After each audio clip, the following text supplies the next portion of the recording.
Morgen. Jeg har lyst til at dele en oplevelse med jer, som jeg havde i går.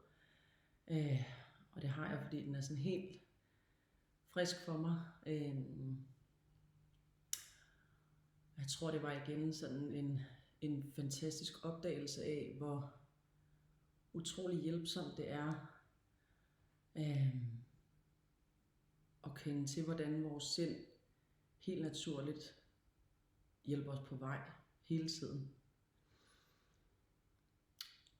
Jeg tabte i går en stor opgave. En opgave, der ville have indbragt en betydelig del af det, jeg ligesom har sat mig for mit år. Men det var egentlig ikke så meget det. Det var også en opgave, som jeg bare helt vildt gerne ville have lavet. Og der er helt sikkert masser af læring i det og i den del, men det er egentlig ikke det, jeg synes, der er det spændende, eller det interessante, eller det, jeg har lyst til at snakke om. Det, jeg har lyst til at dele, det er, at jeg får mailen i går, snakker med min makker, jeg har budt ind med, svarer kunden,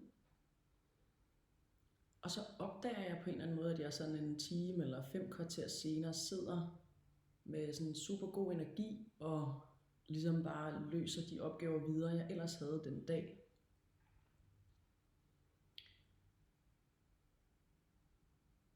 Og det går sådan op for mig, at havde det her været for 5-7 år siden, havde jeg nok brugt så meget mere energi og sådan unødig tankevirksomhed på sådan at hamre mig selv i hovedet med selvbebrejdelser og hvorfor tænkte du ikke på det, og du skulle have læst rummet bedre, og hvorfor læste du ikke tilbudsmaterialet mere grundigt igennem, og hvorfor er du ikke en dygtigere konsulent, der kan aflæse kundens behov. Og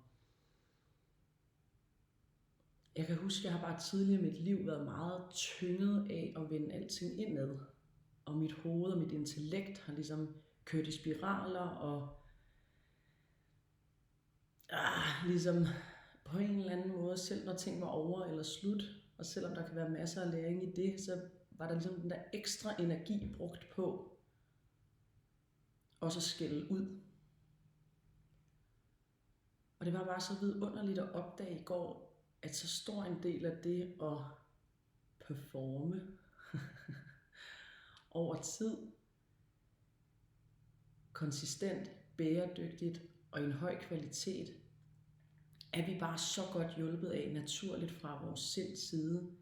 Fordi når vi ikke overtænker, og når vi ved, at der hele tiden er frisk ny tænkning på vej, så det med at kende til sin ro, og det med at komme i ro, gør så, at lige pludselig kan man så arbejde videre, og ligesom ikke sidde fast, hænge sig i tingene, bruge så meget energi op i sit hoved på, ligesom at gennemspille alle de scenarier, what if, what if, what if. Og i øvrigt også, når vi er i ro, det er jo også der, vi mere kan se klart i forhold til, hvad er der egentlig værdifuldt for mig i at tage ud af den her situation. Så jeg synes, det var så vidunderlig en oplevelse af, på en eller anden måde ikke at brænde sammen over, at noget, man lige håbede skulle ske, så ikke lykkedes.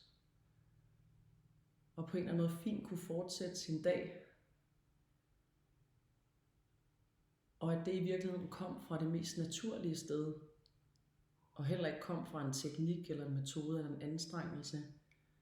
Men fra den naturlige ro, som vi i virkeligheden er.